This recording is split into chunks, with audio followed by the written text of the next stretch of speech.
우리 이달에 말씀하겠습니다. 주 예수를 믿으라. 그리하면 내와 내 집이 구원을 받으리라. 주 예수를 믿으라. 그리하면 너와 내 집이 구원을 받으리라. 사도행전 16장 31절 말씀. 사도행전 16장 31절 말씀. 우리의 기도하겠습니다. 주 예수를 나의 하나님 나의 주님으로 믿습니다. 나와 내 집을 가난의 굴레와 가정의 불화에서 구원하여 주옵소서. 주 예수를 나의 하나님 나의 주님으로 믿습니다. 나와 내 집을 가난의 굴레와 가정의 불화에서 구원하여 주옵소서.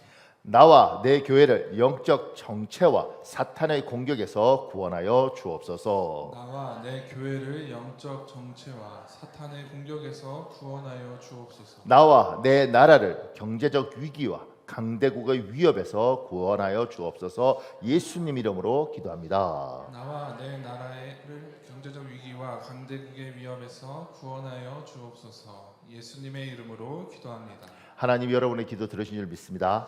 아멘. 감사합니다. 오늘 맥주 감사 주일입니다. 이렇게 제가 말씀을 시작했습니다. 오늘은 맥주 감사 주일입니다. 맥주절을 지키라.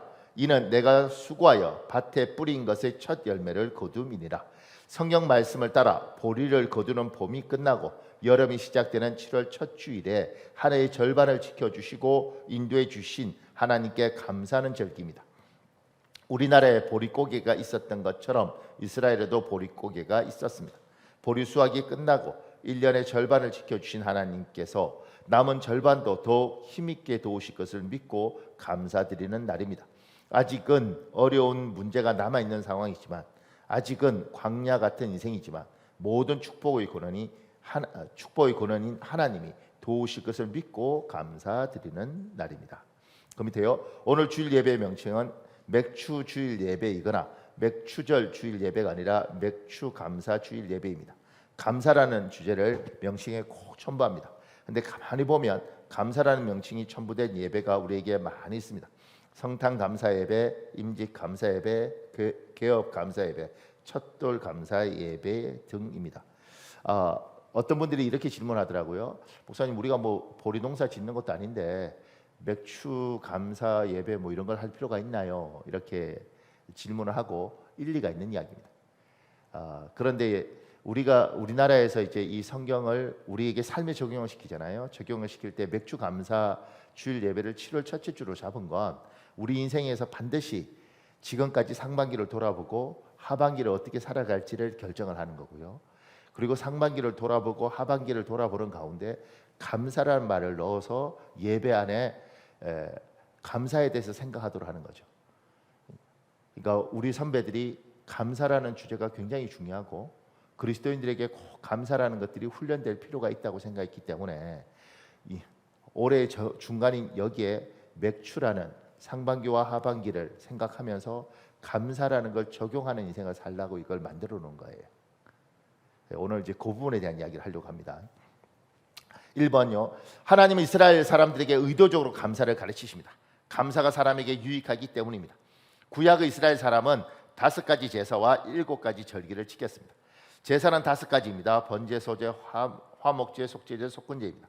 절기는 7가지입니다. 유월절, 무교절, 초실절, 칠칠절, 나팔절, 속죄일, 초막절입니다. 화목제 중에 감사제가 있습니다. 제사의 주제가 감사인 제사입니다. 우리 시편 56편 12절 세 번역이 있는데 세 번역을 여러분 읽으십시오. 시작. 하나님, 제가 주님께 서원한 그대로 주님께 감사의 제사를 드리겠습니다. 여러분, 이렇게 제사가 우리가 이 5가지 제사를 잘 알지만 그 화목제 안에 감사 제사가 있는 겁니다. 감사제가 있는 거예요. 그러니까 우리 제사를 지내면서 하나님 참 감사합니다. 요걸 하는 게 있는 거죠. 히스기야 때 기록을 보면 무교절을 지킬 때 무교절을 일주일 지킨다고요. 일주일 지키면서 일주일 동안 가장 많이 하는 게 뭐냐면 하나님 감사합니다 이걸 시키는 거예요. 일주일 동안 먹고 마시면서 그냥 노는 게 아니고 일주일 동안 먹고 마시면서 하나님 앞에 감사를 하는 감사를. 그 밑에요. 하나님은 이스라엘 사람들에게 의도적으로 감사를 가르치는 이유는 사람은 천성적으로 감사를 잘 모르는 존재입니다. 그래서 감사를 제도에 넣으셨습니다. 제도적으로 자기 사람들에게 감사를 가르치시는 것입니다. 그러니까 감사제를 왜 하게 됐냐면 사람들은 천성적으로 감사를 잘 몰라요. 여기에 이제 반발이 생길 수 있습니다. 목사님, 저는 원래 감사를 굉장히 잘하는 사람 같은데요. 이렇게 여러분 생각할 수 있습니다. 그러면 여러분은 빼고 기본적으로 인간은 감사를 잘 모릅니다. 그리고 감사할 줄도 잘 몰라요. 우리 민족은 그 훈련이 좀 되어 있어서 괜찮은데 지금 아이들은 이게 안 되어 있습니다. 그래서 인간 자체는 감사를 잘 모르는 존재이고 감사보다는 상처받은 걸 훨씬 깊게 기억하는 존재이기 때문에 10번 중에 9번 잘해주더라도 한 번 못해주면 그걸 기억하는 그 본성을 가진 게 인간이에요. 그러니까 하나님께서 제도적으로 제사 안에 감사제를 넣고 감사제물을 넣고 의도적으로 감사를 계속 가르치신 거죠. 왜냐하면 사람은 그러지 않으면 감사를 잘 몰라요. 그 밑에요. 부모가 자식에게 이런 사람이 되기를 기대하는 것처럼 하나님도 자기 사람은 이런 사람이 되기를 기대하십니다. 감사의 사람입니다. 우리 골로새서 3장 15절에 있습니다. 여러분 보세요. 시작. 그리스도의 평강이 너희 마음을 주장하게 하라. 너희는 평강을 위하여 한 몸으로 부르심을 받았나니 너희는 또한 감사하는 자가 되라. 감사하는 사람이 되라는 것은 권유가 아닙니다. 명령입니다. 우리가 감사하는 사람이 되는 것은 하나님의 뜻입니다. 우리를 향한 하나님의 의지입니다. 우리 데살로니가 5장 18절 잘 알잖아요. 그런데 거기 메시지 성경이라는 게 있습니다. 그거 여러분 읽어볼래요? 시작. 무슨 일에든지 기뻐하십시오. 항상 기도하십시오. 무슨 일에든지 하나님께 감사하십시오. 이것이야말로 하나님께서 그리스도 예수 안에 있는 여러분에게 바라시는 생활 방식입니다. 하나님 우리에게 원하는 생활 방식이 뭐냐면 감사하는 사람, 이게 우리에게 원하시는 생활 방식이에요. 그런 분도 있잖아요. 목사님, 저는 일주일에 꼭 3일은 운동을 하고 한 번 운동할 때마다 30분은 꼬박꼬박 합니다. 이게 제 생활 패턴입니다. 이렇게 말하는 사람 있죠. 근데 하나님 우리에게 요구하시는 거야. 나는 네가 감사하는 사람이 되었으면 좋겠고 그것도 범사에 감사하는 사람이 되었으면 좋겠다. 여기 이제 영어 성경으로 어떤 환경 속에도 어떤 상황 속에서도 감사하십시오. 이렇게 돼 있어요. 그리고 이게 하나님의 뜻입니다. 이렇게 우리가 하지만 영어 성경은 이렇게 번역할 수 있습니다. 그것이 하나님의 당신을 향한 하나님의 의지입니다. 나는 너를 꼭 감사하는 사람으로 만들겠어. 나는 네가 그런 사람으로 살기를 원해. 이게 나의 의지야. 이렇게 이야기하는 거예요. 하나님이 감사를 모르는 인간에게 감사하는 사람으로 만들겠다고 결단하시고 그걸 제도에 넣으시고 우리는 그걸 따라서 추수 감사 예배, 성탄 감사 예배, 부활 감사 예배 하면서 모든 것에 감사를 집어넣습니다. 훈련시키는 거죠. 그 밑에요. 하나님이 우리가 감사하는 사람이 되길 바라시는 것은 감사가 우리에게 유익하기 때문입니다. 정확히 말하면 우리뿐만 아니라 감사하는 모든 사람에게 유익합니다. 이것은 과학적 사실입니다. 거기에 이런 글이 있습니다. 목사님. 로버트 에먼스 교수는 마이클 맥킬로프 교수와 함께 흥미로운 실험을 했다. 바로 감사하는 태도가 사람에게 육체적, 정신적으로 어떤 영향을 끼치는지 알아내고자 하는 실험이었다. 서점의 자기계발서 코너에 가보세요. 행복한 삶을 사는 방법, 성공하는 삶을 사는 방법에 대한 책이 넘쳐납니다. 그러나 사람들은 그것을 신뢰하지 않죠. 과학적인 연구가 아니니까. 결국 에먼스 교수는 사람들이 일종의 믿음으로 치부해 간과해온 삶의 진리를 과학적으로 입증했는데 성공했다. 결국 에먼스 교수와 맥컬로프 교수는 자원봉사자를 뽑아 실험 그룹을 만들고 이들을 A, B, C 세 그룹으로 나누었다. 그리고 그들에게 일주일 동안 세 가지 말과 행동에 집중토록 했다. 세 가지 종류의 말과 행동은 다음과 같다. 첫째는 기분 나쁜 일, 둘째는 감사할 일, 셋째는 일상적인 일이었다. A 그룹은 차의 배터리가 방전되는 바람에 여기까지 걸어왔어요. 또는 저 머저리 같은 녀석이 내 차를 밟고 도망갔어. 같은 기분 나쁜 말과 행동에 집중하도록 했다.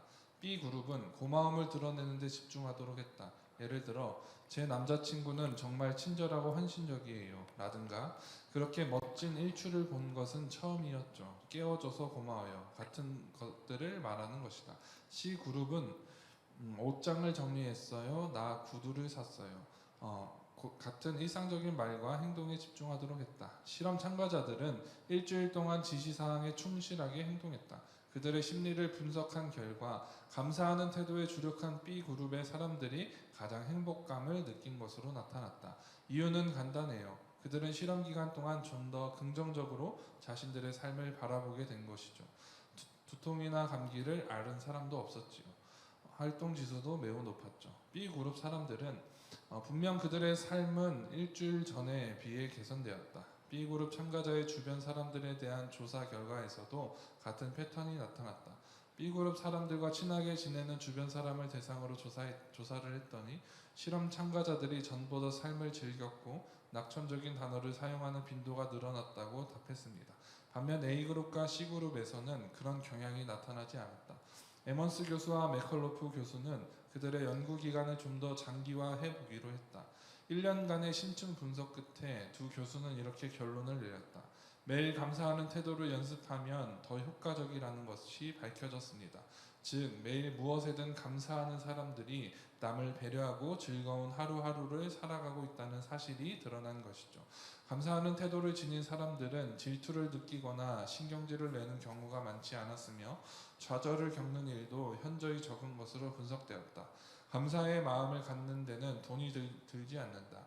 하루 중 단 몇 분만 투자하면 얻을 수 있다. 하지만 필요한 것이 있다. 꾸준히 하는 것. 하나님이 우리에게 감사를 제도에 넣고 감사를 끊임없이 명령하시고 나는 네가 감사하는 사람이 되기를 원한다. 이게 하나님의 의지인 이유는 얘야 그게 너에게 유익하고 그게 네가 진짜 복받는 길이란다 라고 이야기하시는 겁니다. 우리가 어떤 생각을 가졌든 간에 하나님의 의지는 이겁니다. 나는 네가 감사하는 사람이 되길 원한다. 그것이 너에게 유익이다. 네가 어떤 생각을 하든 그건 네가 자유고 이건 분명한 것이다. 이렇게 살면 네가 행복할 것이고 이런 패턴으로 살면 네가 복이 있을 것이고 그렇지 않으면 불행할 건데 선택은 네가 하는 것이다.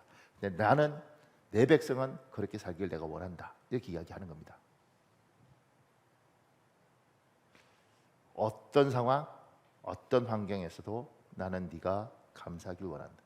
그것이 네가 사는 길이다. 그 밑에요. 작은 이번에요. 이 세상에 감사하는 사람 모두가 하나님의 사람은 아니지만 하나님의 사람은 감사하는 사람입니다. 기준이 이 세상에 감사하는 사람 모두가 하나님의 사람은 아닙니다. 그런데 하나님의 사람은 감사하는 사람입니다. 그 밑에 여러분과 저는 타락한 세상에 살고 있습니다. 여러분 성경에서 세상을 보는 관점이 있어요. 이걸 성경적 세계관이야. 그런데 네 가지예요. 창조, 타락, 구속, 그리고 재림 이렇게 되어 있습니다. 이 재림을 다른 경우로는 심판 이렇게라고 또 이야기하고요. 그 다음에 여기에 다섯 번째를 추가해서 재창조 이렇게도 이야기를 합니다. 기본적으로 창조, 타락, 구속, 재림. 이 타락한 세상이라는 건 여기에서 말하는 이 타락입니다. 술 먹고 총 쏘고 뭐 이런 게 타락했다는 개념이 아니라 성경이 말하는 개념이 있습니다. 타락한 세상. 그 타락한 세상은 창조, 타락, 구속, 재림 이렇게 말하는 성경에서 말하는 이 타락이에요. 그 밑에요. 하나님은 아름다운 세상을 창조하셨습니다. 그러나 사람은 타락, 하나님을 떠나는 타락합니다. 우리는 타락한 세상에 태어났고 자랐고 타락한 문화를 배웠습니다. 그런데 하나님은 우리를 찾아오셨습니다. 그리고 우리를 하나님의 사람으로 부르셨습니다. 그 밑에요. 하나님은 하나님의 사람에게 타락한 세상에서 하나님의 말씀을 따라 살라고 하십니다. 성경이 말하는 대로 살라는 것입니다. 다르게 표현하면 성경적 가치관으로 살아라. 성경이 추구하는 가치를 쫓아 살아라. 타락한 세상에 감사는 희귀합니다. 그래서 타락한 세상에서 하나님의 사람은 세상 사람과 구분됩니다. 그것은 하나님의 사람은 감사하는 사람이기 때문입니다. 제가 이게 목회를 하면서 성도들이 성경의 가장 기본적인 개념들 중에 놓치는 게 제법 있고 그 놓치는 것이 현실에서 적용하는 것은 더 많이 놓치는 걸 발견해요. 우리가 타락했다 그러면 뭐 술 먹고 담배 피고 뭐 이런 세상을 타락했다고 그러는데 그건 그냥 보이는 현상이고요. 성경은 하나님이 세상을 아름답게 창조하셨고 그런데 이 세상이 타락했다는 겁니다. 그 타락했다는 건 뭐냐면 하나님을 떠났다는 거예요. 하나님을 떠난 사람은 하나님 중심으로 살지 않고 사람 중심으로 삽니다. 사람 중심으로 사는 세상은 여러분과 제가 말하는 이 타락이라고 말하는 것처럼 반드시 타락하게 되어 있습니다. 왜냐하면 하나님이 창조한 세상에 하나님 중심으로 사는 건 우리 중심이 아니고 하나님 중심이니까 하나님이 이렇게 말하는 거예요. 네가 그렇게 살면 얘가 힘들어. 네가 그렇게 살면 얘가 힘들어. 그러니까 네가 요만큼 양보하고 네가 요만큼 양보하고 그래야 모두가 같이 사는 거야. 그러니까 네 원하는 대로 살지 말고 얘야 내가 원하는 대로 살면 모두가 같이 살 수 있다. 이게 창조예요. 이게 하나님 중심의 세상이에요. 하나님의 중심의 세상은 그러니까 너 같은 거 필요 없어. 그냥 내가 시킨 대로 해. 이게 아니고 하나님이 중심이 기준이 하나님이 되셔서 잠깐만 이렇게 해서 중재하시고 사람에게 너는 너무 욕심이 많고 야 네가 그렇게 하는 건 너는 내가 이해하지만 그렇게 하면 많은 사람이 불편하니까 네가 양보를 해야 돼. 그리고 막 이렇게 할 때도 너희들은 힘이 세잖아. 그러니까 얘를 이해해줘야 돼. 그러면서 하나님 중심으로 살 때는 하나님 기준을 잡아줘서 이 세상이 돌아간단 말입니다. 타락한 세상은 뭐냐면 하나님이 없으니까 각자가 다 내 중심이에요. 그러니까 내 원하는 대로 살아야 돼요. 지금 전 세계를 보면 미국은 미국 원하는 대로 살겠다 그러고 러시아는 러시아 원하는 대로 살겠다 그러는 거잖아요. 유럽은 유럽 원하는 대로 살겠다 그러고 중국은 중국 원하는 대로 살겠다 그러는 거잖아요. 그래서 이 난리판이 벌어지는 거 아니겠습니까? 우리 집안은요. 우리 집에 오면 나는 내가 원하는 대로 살겠다 그러고 마누라는 마누라 원하는 대로 살겠다 그러고 큰아들은 큰아들 원하는 대로 살겠다 그러고 딸은 딸 살겠다는 원하는 대로 살겠다 그러니까 세상이 난리가 나는 거 아니겠습니까? 타락한 세상은 반드시 인간 중심, 하나님이 없기 때문에 사람 중심으로 가고 사람은 다 자기 중심으로 가니까 세상이 시끄러울 수밖에 없습니다. 이게 타락한 세상이에요. 이 타락한 세상에 여러분과 제가 살고 있을 때 하나님이 우리를 찾아오셔서 얘야 나는 네가 내 사람 되었으면 좋겠다. 그래서 예 그러면 제가 하나님 믿겠습니다. 어떻게 살아요? 그러면 하나님이 성경을 주시면서 내 마음이 여기에 적혀있는데 여기가 원하는 대로 살아라. 여기서 소중하다는 것들을 소중히 여기고 여기서 나쁜 걸 나쁘다고 여기고 살아라. 이렇게 하면서 성경을 우리에게 주신 거죠. 그리고 우리는 날마다 성경을 공부하고 성경을 읽고 성경을 듣습니다. 그리고 여기에서 말하는 것들이 뭐냐면 하나님의 사람아 하나님의 사람은 감사하는 사람이다. 어떤 상황이다. 그러니까 이 세상 사람하고 우리하고 구분이 되는 건 뭐냐면 세상 사람들 중에 감사하는 사람이 있을 수 있습니다. 그런데 그 감사하는 사람은 하나님의 사람이 아닐 수 있지만 하나님의 사람은 성경이 감사를 요구하고 이게 하나님의 의지이기 때문에 반드시 감사하는 사람이 됩니다. 그래서 예수 믿는 사람에게는 감사가 있어야 되는 거예요. 그러면 이제 우리가 우리 교회를 보면서 아니 저 사람은 권사님인데 저 사람은 집사님인데 왜 감사가 없지? 교회를 다니는데 제대로 된 하나님의 사람이 아닌 거죠. 저분은 성경 공부도 많이 하셨고 심지어 목사님인데 왜 저렇게 투덜투덜 거리시지? 그러면 우리가 생각해 볼 때 저분이 하나님 교회도 다니고 목사님이도 맞지만 하나님의 사람은 감사해야 되는데 하나님의 사람으로는 문제가 있지 이렇게 가는 거죠. 그래서 밑에 찰스 스퍼전이 이렇게 말하는 거예요. 내 주께 굴복하라 이 책에 언제나 감사하는 마음으로 사는 것은 참 귀한 것이다. 감사할 줄 모르는 것이 일종의 영적 질병으로서 우리 영혼에 유해하기 때문에 감사할 줄 모르는 건 영적 질병이라는 거예요. 제 친구 목사님 중에 입이 짧은 목사가 있습니다. 성도들은 대접을 잘하죠. 그 성도들은 복 받아야 돼요. 참 착한 사람들. 그럼 입이 짧으니까 어떻게 하냐면 젓가락을 가지고 에이, 다 먹었다 이래요. 제가 세상 개하고 있으면서 진짜 불편했던 건 뭐냐면 나는 젓가락 이제 갓 시작했는데 가자 이렇게 하면 왜 저럴까? 이제 제가 이렇게 보다 보면 기도도 많이 하고 성경도 많이 읽고 뭐 전 개인적으로 굉장히 영적으로 뭐 하여튼간에 노력하고 늘 성경 공부하고 이래요. 근데 이 말씀하고 삶하고 이게 제대로 연결이 안 된다는 생각이 들어요. 그러니까 그렇게 많이 했는데 하나님 이야기도 많이 하는데 같이 있으면 굉장히 불편하거든요. 그 불편 중에 감사가 없습니다. 늘 투덜거려요. 뭔가 인생에 막 이렇게 기도도 많이 하시고 목사님이시고 하여튼간 뭐 금식도 많이 하시고 근데 왜 저러지?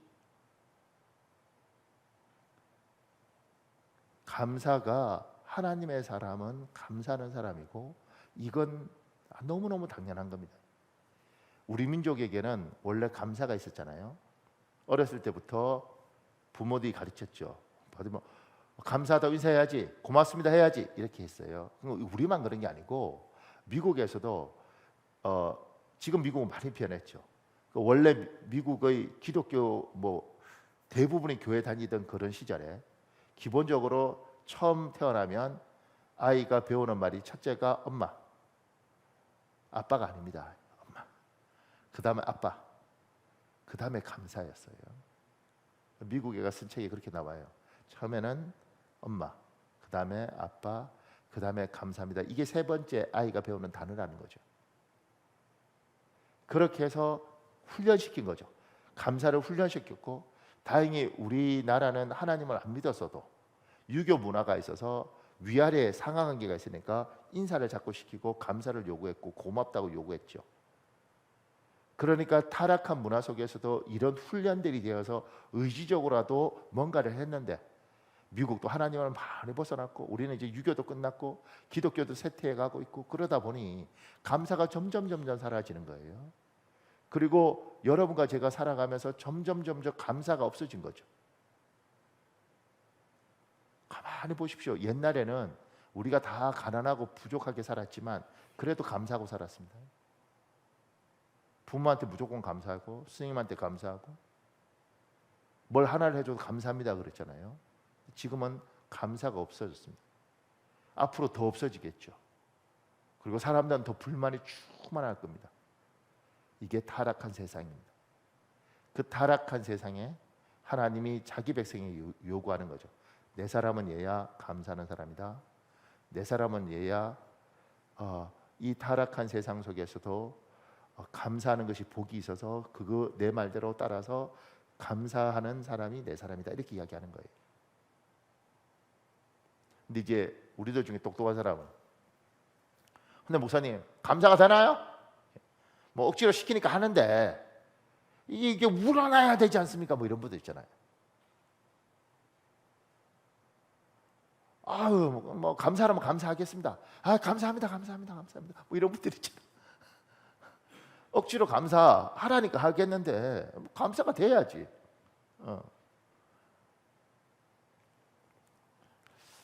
그 밑에 이렇게 적었습니다. 은혜가 놀라운 것은 은혜 있는 사람은 자신의 눈에 노력하지 않아도 자연스럽게 감사가 보입니다. 그래서 감사하는 사람이 됩니다. 사람은 익숙한 것에 감사할 줄 모르는 존재입니다.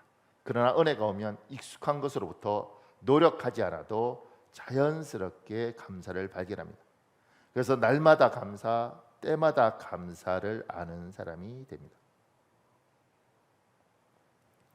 목사님 억지로 감사하니까 내가 감사한데 힘들어 죽겠어요. 진짜 뭐 다 짜증나고 근데 뭐 어떻게 감사하겠습니까? 하라니까 내가 하겠습니다. 감사합니다. 이렇게 하는 게 아니고 그러니까 이제 은혜가 부족하니까 그런 겁니다. 하나님의 은혜가 있으면 이게 보여요. 감사가 억지로 보려고 그러는 게 아니고 감사가 보여요. 요새도 이태원 참사 때문에 뭐 시끄럽잖아요. 그 참사가 있었던 날이 토요일이 아닙니까? 근데 그날 제가 새벽에 뭐 토요일 밤에 밤새 말씀 준비하고 아침에 제가 집에 가자마자 우리 큰아들 방문을 열었습니다. 이 어르신이 요새 젊은 애들은 다 그렇다지만 토요일 날 나가시면 밤새 어디 계신지를 모르는 분이라서 우리 아들한테 미안한데 문을 열었는데 주무시고 계신 거예요. 얼마나 고마운지. 저는 그때 놀랐습니다. 제가 일단 놀랐습니다. 그러니까 겁나더라고요. 워낙 많은 애들이 죽었는데 아니 2발 달린 청년이 수원에서 우리 수원 애들이 동대문도 잘 놀러 가고 뭐 그렇더군요. 난 몰랐습니다. 홍대도 놀러 가고 이러더군요. 우리 이 수원에 있는 우리 이 동네 애들이 저기 뭐지? 하여튼 전철 타고 홍대 가서 뭐 먹고 오고 이래요. 몰랐습니다. 나는 그 멀리까지 어떻게 놀러 가지? 근데 우리 아들들도 그러더라고요. 그러니까 이게 진짜 이태원 갔으면 어떡하겠어요? 평소 때 같으면 방문 열고 아휴 자네 이러고 문 닫을 수도 있어요. 근데 그날은 고맙다. 그냥 와서 자주는 것, 집에 와서 자주는 것만 해도 고맙다. 이게요. 그날 되더라고요. 그 다음부터는 걔가 집 방에서 자기만 해도 감사합니다. 지가 자는데 내 집에 지가 자는데 뭘 내가 감사하겠어요. 그런데 어느 날부터 이게 감사가 되는 거예요. 그러니까 이걸 내가 하려고 한 게 아니고 은혜가 있으면 이런 게 되더라고. 누구는 그냥 집에 자는구만 이러지만 누군가는 그게 되고 그 이태원에서 아이가 세상 떠난 사람은 지금도 아이 방문 못 열지 않겠어요.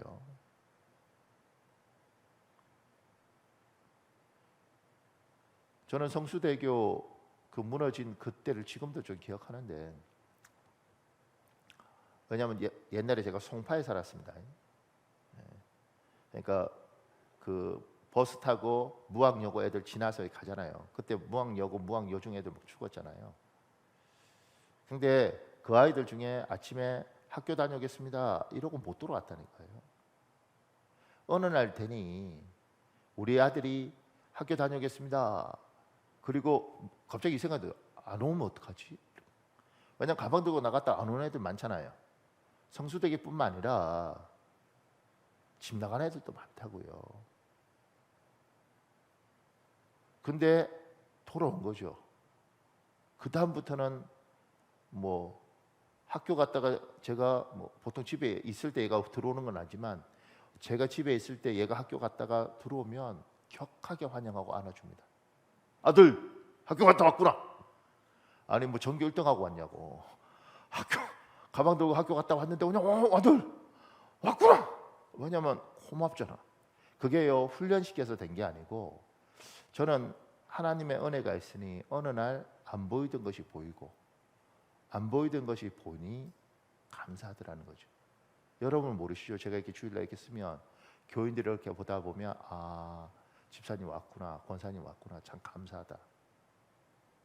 왜냐하면 오늘 온다고 그렇게 하다가 병원에 입원해서 못 온 사람도 있고 저러는 참 오래 사시겠다 그랬는데 그러지 못하고 천국 간 분도 있다고요. 눈이 열리면 감사한 거죠. 그러니까 성도들이 목사를 잘 모르는 게 뭐 여자들 중에 그러잖아요. 교회를 오지를 말든가 오면 자지를 말든가 때리고 막 이러잖아. 목사는 그거 상관없다니까요. 와서 앉아서 졸든 말든 와서 앉아 있어 주는 것만 해도 고맙다니까요. 그걸 누가 알겠어요? 모르시죠? 다시 안 태어나기 전에 다시 태어나면 꼭 목사를 하십시오. 그러면 이 마음 압니다. 와서 앉아 있어 주는 게 고맙고 졸든 뭐든 감사하다. 눈이 열리면 보여요. 사랑하는 여러분, 하나님이 여러분에게 은혜 주시길 예수님으로 축복합니다. 그러면 보여요. 그러면 감사가 됩니다. 사람이 달라지죠. 그 밑에요. 사람은 내가 듣고 싶은 말만 듣고 싶은 존재입니다. 그리고 남의 말을 듣기보다 내 말을 하고 싶은 존재입니다. 이거 굉장히 중요합니다, 여러분. 사람은 듣고 싶은 말만 듣는 존재입니다. 그리고 남의 말 듣기보다 내 말 하고 싶은 존재입니다. 그러나 은혜가 오면 남의 소리가 귀에 들립니다. 더 중요한 건 들어야 할 것을 듣고 듣지 않아야 할 것이 들리지 않습니다. 이 이야기 저번 주 철야에 왔던 목사님이 하셨던 이야기예요. 부목사였을 때 실족을 해서 교회를 다니지 않는 청년 어머님이 한 분 계셨어요. 미용사이셨는데 한 번은 그분이랑 친해서 이런저런 이야기를 하다가 그분이 이런 이야기를 하나 들려줘요. 자기가 잘 아는 권사님 한 분이 계신데요. 늘 교회에 불만이 많았대요. 와서 그날도 막 목사님 어쩌고 저쩌고 교회 어쩌고 저쩌고 막 그런 이야기를 하면서 올해는 너무 힘이 들고 그래서 교회 사역 다 내려놓았어요. 그랬대요. 그런데 교회에 실족해서 안 다니는 그분이 그분에게 정색하며 이렇게 이야기를 해요. 권사님 착각하지 마세요. 하나님이 일 안 시키는 거예요. 무슨 소리, 무슨 착각을 하세요? 하나님이 권사님에게 일을 안 주시는 거세요.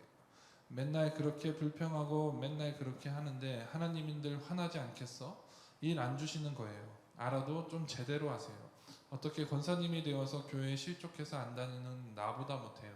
하나님이 일 안 주시는 거예요. 그렇게 이야기했다는 것을 제가 직접 들었어요. 금요 철학 때 이분이 이야기를 하고, 이거 누구는 그런 이야기 하셨어요 이런 분도 있었잖아요. 저는 이 이야기를 듣고 남자분 한 분, 여자분 한 분이 이걸 듣고 덜컹하면서 그분들이 오래만 하고 말아야지 뭐 이랬는데, 이 이야기가 그분들한테 들린 거예요. 그리고 한 분은 울먹이더라고. 너무 힘들었는데 그래도 하나님이 일 시켜 주시는구나. 이렇게 참 놀랍지 않습니까? 예배당에, 같은 예배당에 같은 이야기를 들었는데 누구는 이런 말 했는지도 모르는데 누구는 그냥 확 와닿고 들리고, 내가 진짜 투덜거렸는데 하나님 앞에 내가 충성을 해야지 써주실 때 이런 것이 있는 거죠.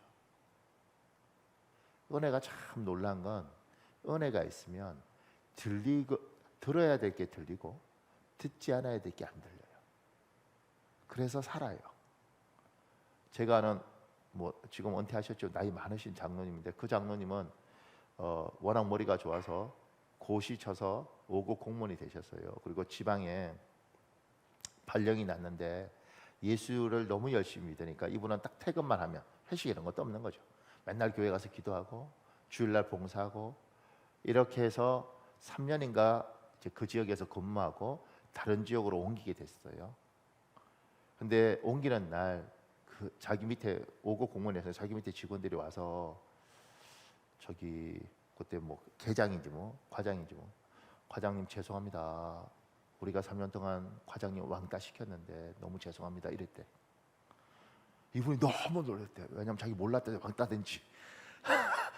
왜냐면 자기는 그냥 일 열심히 일하고 맨날 교회 가서 기도하고 봉사하고 이렇게 해서 3년 동안 그냥 열심히 살고 자기는 그렇게 일찍 장로 되신 분이거든요. 그러니까 자기는 술도 안 먹고 그런 것도 안 했는데 자기가 몰랐대. 근데 이 직원들은 술도 같이 안 먹고 놀러도 같이 안 가고 이러니까 왕따 시킨 거죠. 재수 없어. 그런데 참 복이 많으니까 3년 동안 들어야 될 거 못 듣고 안 들어야 될 거 안 들어야 될 거 안 듣고 들어야 될 것만 듣는 분이셨으니 자기가 왕따된 줄 몰랐으니까 3년 동안 너무 행복하게 살다가 다른 데로 가는데 그날 안 거죠. 제가 보면 복이 없는 성도는 들을 말 못 들을 말 다 듣고 말 되는 말 안 되는 말 다 가슴에 안고 그렇게 살다가 병들더라는 거죠. 근데 복이 있으면 들었던 이야기인데, 나쁜 이야기인데 실컷 들었는데 기억도 안 나고 꼭 기억해야 될 건 또 기억이 되고, 그리고 그래서 은혜가 있는 겁니다. 은혜가 오면 참 놀라운 게 들을 걸 듣고 안 들을 걸 안 듣게 되고, 그리고 기억해야 될 걸 기억하더라는 거죠. 그러니까 감사가 되죠. 생각해 보십시오. 부모님하고 평생을 살았는데, 저도 이를테면 저희 어머니하고 50년 넘게 사신 거 아니겠습니까? 그렇게 살았는데 그러면 저희 어머니가 저한테 좋은 것만 주셨겠습니까? 저희 어머니가 저에게 나쁜 것만 주셨겠습니까?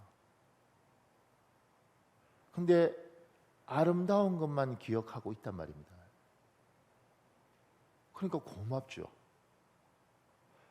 저는 예수를 믿기 전에는 저희 아버님이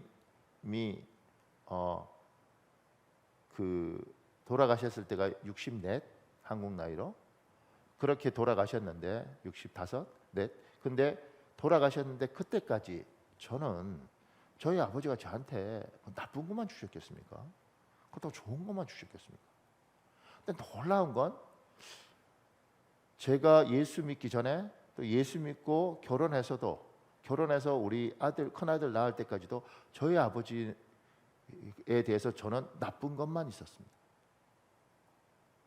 아버지 이야기하면 부르르 떨리고 세상에 뭐 저런 어른이 다 있나 그러고 전 그렇게 살았습니다.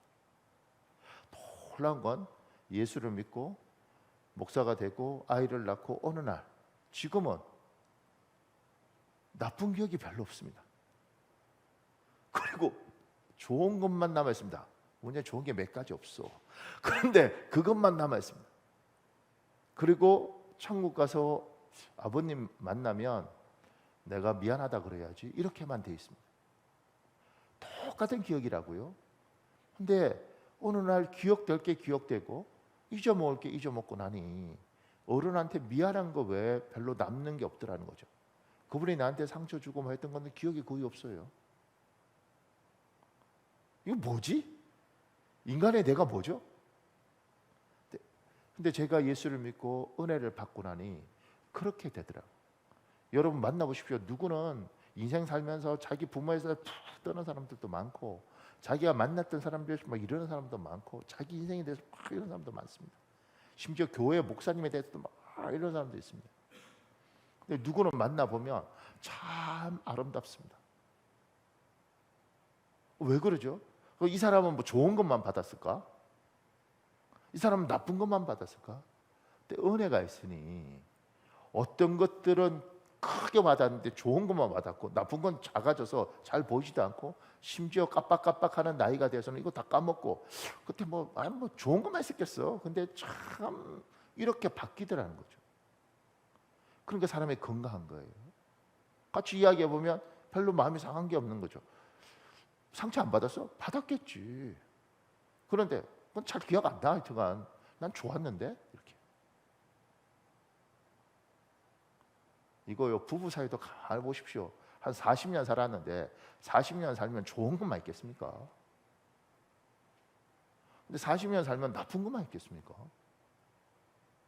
근데 어떤 부부는 좋은 것을 생각하고 살아요. 좋은 것만 생각해야지 이게 아니라 자연스럽게 아유 그래도 내가 참 못해줬지 더 잘해줘야 되는데 미안하네 이렇게 되더라는 거지.